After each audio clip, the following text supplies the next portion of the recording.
So hi guys, I'm Surendran. இந்த channel எதுக்கு open பண்ணியிருக்கோன்னா full and full match review and preview prediction இது எல்லாமே தான். ஆஃப்டர் தட் ஐபிஎல்க்கு அப்புறம் என்னென்ன match leagues and test match after என்ன ஸ்போர்ட்ஸ் பற்றி நம்ம ரிலேட்டடாக நம்ம பண்ண போகிறோம். இந்த சேனல் நேம் பார்த்தீங்கன்னா சுல்லான் டைம்ஸ்.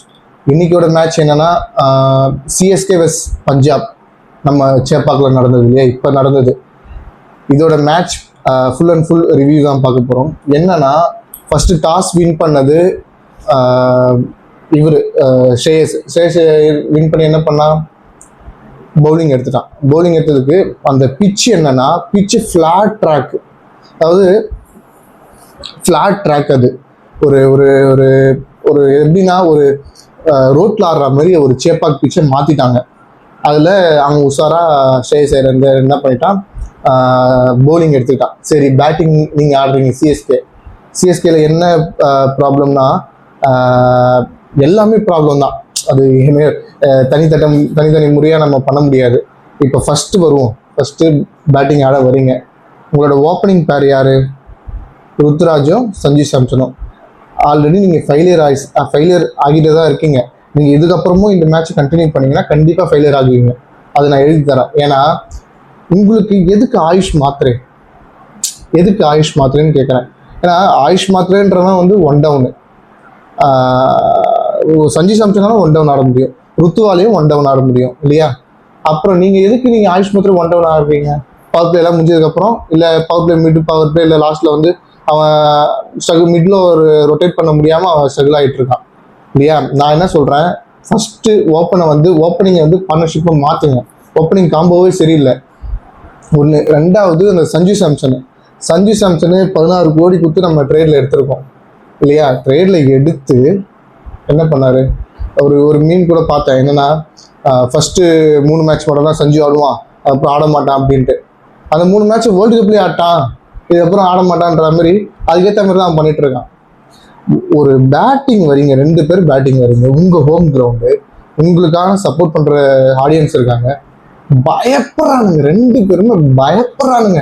ஒரு ஒரு ஒரு தட்டி ஆடுற மாதிரி ஒரு ஒரு ஒரு ஒரு ஸ்மாஷ் பண்ணணும். ஓப்பனிங் எதுக்கு அனுப்புறோம்? ஃபஸ்ட்டு 6 ஓவர் பவர் பிளே எதுக்கு? முடிஞ்ச வரைக்கும் 1 or 2 விக்கெட்ஸ் வேணாலும் பரவாயில்ல, 70-80 நில்லுங்க. அது ஒரு பாட்டா விக்கெட்டு. நீங்கள் பவர் பிளேலேயே 57 தான் அடிச்சு வச்சிருக்கீங்க, அதுலேயும் ஒரு விக்கெட்டு. இப்போ சொல்கிறேன், ருத்துராஜ் கேப்டன்சி பண்ணவும் தெரியல, பண்ணவும் மாட்டான், இதுக்கப்புறம் பண்ணக்கூடாது. ஏன்னா போன மேட்ச் நான் எடுத்துக்கிறேன். போன மேட்ச் வந்து ராஜஸ்தான் கூட விளையாடினாங்க. மேத்யூ ஷாட்டை எடுத்தாங்க, 2 லொட்டைங்க ஆடுறானுங்க. யார்? ஜெய்ஷ்வாலும் இன்னொருத்த வந்து பேர் தெரியல, அவங்க 2 பேர் ஆடுறானுங்க.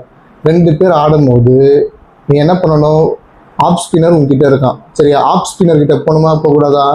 ஃபஸ்ட்டு 6 ஓவர் அது ஓகே, நீ போலடா, ஓகேடா, 6 ஓவர் கடந்தாச்சுடா. அதுக்கப்புறமாச்சு நீ கொடுத்துருக்கணுமா இல்லையா? மேட்ச் எல்லாம் முடிச்சுட்டான், லாஸ்ட் ஒரு ரன் இருக்கும்போது அப்போ வந்து கொடுக்குறான், இந்த போடு அப்படின்ட்டு. இந்த மேட்ச்ல என்னன்னா, ஃபாரினர் 2 பேர் தான் எடுத்துட்டு போறீங்க. யார்? பேட் ஹென்ரி, நூர் அல் அஹ்மத். உங்களுக்கு இந்தியன் பேட்ஸ்மேன் அவ்வளோ கடப்பார மாதிரியா வச்சிருக்கீங்க நீங்க? அப்படியே 230-240 அடிக்கிற மாதிரி உங்க லைனப் இருக்கு. ருத்துராஜ் பழைய ஒரு பீரியட், அதாவது ஒரு 5-6 வருஷத்துக்கு முன்னாடி எப்படி 150-160 ஆடினா ஒரு டஃப்ன்ற மாதிரி இருக்கோ, அந்த மாதிரி ஆடிட்டு இருக்கான். 21 பால் 28, 10 ஓவர் வரைக்கும் என்னடா பண்றீங்க? எனக்கு புரியல. இப்போ மேட்ச் பவர் பிளேல நீ அடிக்கல, சரி ஆயுஷ் மாத்திரைக்கு விட்ட, அப்புறமாச்சு அடிக்கணும், அதுவும் மாட்டுற. அப்புறம் நீ எதுக்குடா? ஒஸ்ட்டு அவன் தான், செம்ம ஒஸ்ட்டு சரிங்களா? ஃபாரினர் 2 ஃபாரினர் யாரா எடுத்துட்டு போவாங்களா? ஸ்கோர் கார்டு போகிறேன் நான். இப்போ ஸ்கோர் கார்டு போகிறேன், வெயிட் பண்ணுங்க. Score card 7-7. தலைமை வந்து சஞ்சு சாம்சன். இதே 10 டபுள் டிஜிட் கூட வரமாட்டான் இதுக்கப்புறம். ஓப்பனிங் இறங்கினா டபுள் டிஜிட் கூட இதுக்கப்புறம் வரமாட்டான். பயப்படுறான். ருத்து ஆஷுவல் 120 ஸ்ட்ரைக் ரேட்டு. நீங்கள் டெஸ்ட் எடுப்போங்க, இல்லைன்னா ஓடிஐ ஆடுங்க, தயவு செஞ்சு T20 வராதிங்க இதுக்கப்புறம். ஆயுஷ் மாத்திரை அவன் ஓப்பனிங்கே வந்துருக்கு, ஓப்பன் பிளேயர் மாதிரி தான் ஆடிட்டு போயிருக்கான். அவனை இடம் கொடுக்குறீங்க, ஓகே. டூபே, ஆஷுவலு, கார்த்திக் சர்மா 2 மேட்ச் கொடுத்தாச்சு. பட் பார்ப்போம், இன்னும் 2-3 மேட்ச் கொடுத்து பார்ப்போம் எப்படி பண்ணுறான்னு. சஃப்ராஸ் இது வந்து ஒரு ஜோக்கர் மாதிரி, யாரும் அன்எக்ஸ்பெக்டடாக உள்ளே வந்து அவன் எவ்வளோ பண்ண முடியுமோ இம்பாக்ட் பண்ணிட்டு போயிட்டே இருக்கான். அதாவது ப்ரீவியஸ் மேட்ச்லாம் வந்து எடுத்துடுறாங்களே, இப்போ ரெகானே வந்து ஃபார்ம் அவுட்டில் இருக்கும்போது எடுத்து அவன் ஒரு பர்ஃபார்மன்ஸ் பண்ணுறாங்க. அந்த மாதிரி சஃப்ராஸ்க்கான இப்போ இந்த இடத்துல பர்ஃபார்மன்ஸ் பண்ணிட்டு இருக்கான். அவன் ஃபேபுலஸ் ஆடிட்டு இருக்கான் சீரியஸாக. இன்னும் மேட்ச் அவன் இன்னும் டாப் ஆஃப் த ஆர்டர் அனுப்பிச்சா மேபி கேம் கூட சேஞ்ச். அவன் அடிச்சதுனால தான் அந்த 209 வந்தது, இல்லை 190 180 ஆல் அவுட் ஆகிட்டு இருக்கோம். இந்த பிச்சு அட்லீஸ்ட் 230 ஆச்சு பார் ஸ்கோர். ஏன்னா லாஸ்ட் டைம் இந்தியா ஆடும் போது 257 ரன் அடித்தாங்க இது இந்தியா. அகெயின் சேஸும் பண்ண முடியாது, பட் ஆல்மோஸ்ட் அவங்களும் 200 ஜிம்பாப்வே ஆடுறாங்க. இப்போ என்ன மாதிரி ஒரு பிச்சில் நீ ஒரு 209 அடிக்கிற இத்தனை பேட்ஸ்மேனை வச்சுக்கிட்டு. வீர் அவனுக்கு 7 பலம் பவுன்ஸ் போட்டாங்க, 7 பலம் தடவுனா. மேபி இன்னும் 2-3 மேட்ச் வாய்ப்பு கொடுப்பானுங்க. அதுக்கப்புறம் இப்படின்னு பார்ப்போம். ஏன்னா வந்து அவனை பற்றி நமக்கு தெரியல. அவன் வந்து டொமஸ்டிக்ல ஆடி இருக்கலாம், நீ அது எங்கே வேணா ஆடி இருப்ப. உன்னோட இது வந்து ஐபிஎல்னு வரும்போது அவன் கொஞ்சம் பயப்படுறானான்னு தெரில.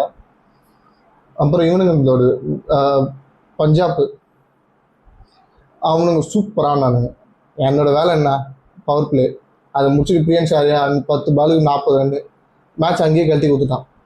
அப்புறம் பிரப்சிங் அப்படி தடவி ஒரு 43 அடிச்சிட்டான். காணொலி எப்போ போல 40. ஸ்ரேயஸ் ஐயர் அவனும் இவங்க எல்லாமே பர்ஃபார்மன்ஸ் பண்ணி வச்சுருக்கானுங்க. டாப்லேருந்து அப்படியே டபுள் டிஜிட்லேருந்து 30-40 அடிச்சு வச்சுட்டு இருக்கானுங்க. லாஸ்ட்டாக முடிச்சு கொடுத்துருவானுங்க மார்கஸ் ஸ்டைன்ஸும் சிங்கம். எக்கனாமி பார்ப்போமா, யார் பவுலிங் போட்டிருக்கா? ராகுல் சவர் அவனோன்ற அன்ஷுல் கம்போஜி. எனக்கு தெரிஞ்சு தயவு செஞ்சு சொல்கிறேன், ஸ்கோர் கார்டை விட்டுருங்க, தயவு செஞ்சு சொல்கிறேன். அடுத்த மேட்ச் போகிறீங்கன்னா அட்லீஸ்ட் பேர் மினிமம் ஒரு 4 ஃபாரினர்ஸோட வச்சு போங்க. உங்களுக்கு மேத்யூ ஷாட் இந்த மேட்ச் அவைலபிள் தானே, மேத்யூ ஷாட்டை போட்டு ஆடி இருக்கலாம். நடுவில் மேத்யூ ஷாட் போட வேண்டியது தானே, அவனும் ஸ்பின்னு போட போகிறான், ஃபாரின் பேட்ஸ்மேனு. அட்லீஸ்ட் 3 பேராச்சும் போயிருக்கலாம்ல. நீங்கள் என்னடா நீ லைனப் எடுத்துகிட்டு இருக்கீங்க நீங்கள்? ஏதோ என்ன டொமஸ்டிக் ஆடுவீங்களாண்ணா, அப்படியே ஜாலியாக விளையாட்டு போகிற மாதிரி.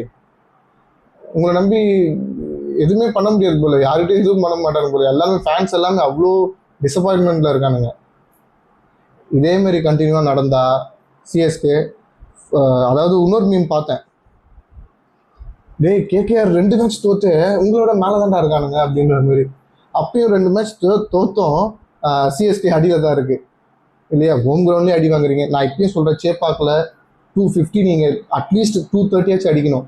இது 210 200 190 ஆச்சுங்க. சேப்பாக்கில் இதோட நீங்கள் முடிச்சுட்டு போக வேண்டியதான். அட்லீஸ்ட் 230 அடிக்கணும். அதுக்கான பேட்ஸ்மேன் எடுத்துகிட்டு வாங்க. ஓப்பனிங் பவர் பிளேயர் ஸ்மாஷ் பண்ணணும். ஸ்மாஷ் பண்ணுறதுக்கு ஆடுது, ஒன்று டெஸ்ட் ஆடுது, இன்னொன்று பயத்தில் ஆடுது. இந்தமாரி ஆனால் க்ளோஸ். சரிங்களா? நெக்ஸ்ட் மேட்ச் யார் கூட? ஐ திங்க் டெல்லி கூட, ஆர்சிபி கூட பார்ப்போம். ஆர்சிபி கிட்டேயாச்சும் அங்கே பெங்களூரில் ஆடுறீங்களா, அங்கே உங்களை எப்படி பண்ண போகிறானுன்னு தெரில. லைனப்பை மாற்றினா நீங்கள் ஜெயிப்பீங்க, இல்லைனா சேம் இதை விட முக்கியம் உங்களால் ஆடுகிறீங்கன்னா நீங்கள் தான் ஆடுவீங்க. சரிங்களா? பாய்.